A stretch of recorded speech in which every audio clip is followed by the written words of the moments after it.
रूस और यूक्रेन के बीच चल रहा युद्ध 3 साल से जारी है। इस युद्ध को खत्म करने को लेकर बातचीत चल रही है, पर कोई अंतिम फैसला नहीं निकल पाया है। इस युद्ध में अब सबसे बड़ा खतरा यूरोप के लिए मंडरा रहा है। लगातार रूस के फाइटर जेट और ड्रोन नेटो देशों की सीमा में घुस रहे हैं। अब ये विवाद स्पेस तक पहुंचने लगा है। जर्मनी ने बड़ा आरोप ये लगाया है कि अंतरिक्ष में उसकी सैटेलाइटों को काम करने से रोका जा रहा है। जर्मनी के विदेश मंत्री बोरिस पिस्टोरियस ने रूसी अंतरिक्ष गतिविधियों पर चिंता जाहिर की है। जर्मनी के विदेश मंत्री बोरिस पिस्टोरियस ने रूसी अंतरिक्ष गतिविधियों पर चिंता जाहिर की है। उन्होंने बताया कि रूस के 2 सैटेलाइट जर्मन सेना और अन्य एजेंसियों की ओर से इस्तेमाल होने वाले इंटेलसैट सैटेलाइट्स के करीब घूम रहे हैं।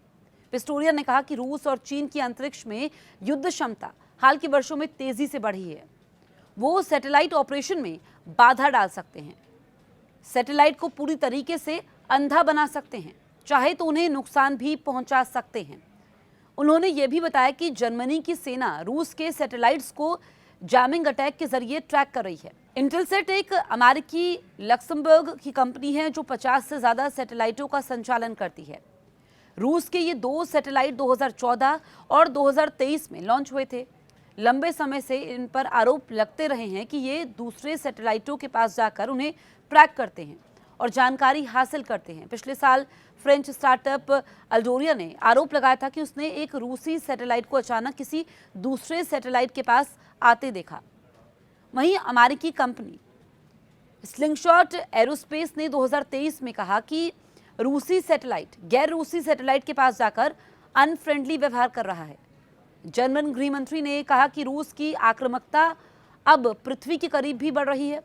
उन्होंने बताया कि जर्मनी ड्रोन रक्षा प्रणाली विकसित करके अपनी क्षमता बढ़ा रहा है। हम यूरोप में ड्रोन से खतरे और उन्हें रोकने के उपायों की दौड़ में है। जर्मनी अब निवेश बढ़ाएगा ताकि इस तरह के खतरों को बचाया जा सके। लेकिन जिस तरीके से रूस और यूक्रेन का युद्ध चल रहा है, जब ये युद्ध शुरू हुआ था तो एक्सपर्ट्स कह रहे थे कि इस युद्ध में यूक्रेन ज्यादा दिनों तक टिक नहीं पाएगा। लेकिन युद्ध चलता गया, दिन बीते, महीने बीते, साल बीत गए, युद्ध अभी चल रहा है। इसके बाद अमेरिकी राष्ट्रपति डोनाल्ड ट्रंप ने कहा था कि वो जल्द ही समझौता करवा देंगे। ऐसा कुछ नहीं हुआ। और जब भी 2 मुल्कों के बीच युद्ध होता है तो इसका असर पूरी दुनिया पर पड़ता है और दुनिया 2 हिस्सों में बढ़ जाती है। अब आप ये समझिए कि यूरोप पर भी खतरा बढ़ा हुआ है। जिस तरीके से पृथ्वी पर तो ये युद्ध चल ही रहा है, लेकिन स्पेस तक ये पहुंच गया है, क्योंकि जर्मनी कह रहा है कि उसकी जो सैटेलाइट्स है उसको नुकसान हो रहा है। अब ऐसे में आप ये समझिए कि रूस पर आरोप लग रहे हैं। न रूस रुक रहा है, न यूक्रेन झुक रहा है। यूरोप के लिए चिंता ज़्यादा बढ़ चुकी है, क्योंकि 3 साल से युद्ध जारी है, अभी भी खत्म नहीं हुआ है। अब सबसे बड़ा खतरा यूरोप के लिए है। लगातार रूस के जो फाइटर जेट है, ड्रोन है, वो नेटो देशों की सीमा में घुस रहे हैं। स्पेस तक ये विवाद ऐसे पहुंच गया है कि जर्मनी कह रहा है कि अंतरिक्ष में उसकी सैटेलाइटों को काम करने से रोका जा रहा है। जर्मनी के विदेश मंत्री कह रहे हैं कि अंतरिक्ष गतिविधियों पर चिंता बढ़ चुकी है। रूस के 2 सैटेलाइट्स हैं। जर्मन सेना और अन्य एजेंसियों की ओर से इस्तेमाल होने वाले इंटेलसैट सैटेलाइट्स के करीब घूम रहे हैं।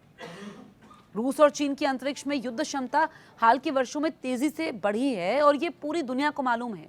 हर कोई इससे वाकिफ है और इसी का फायदा रूस उठा रहा है, ऐसा जर्मनी कह रहा है।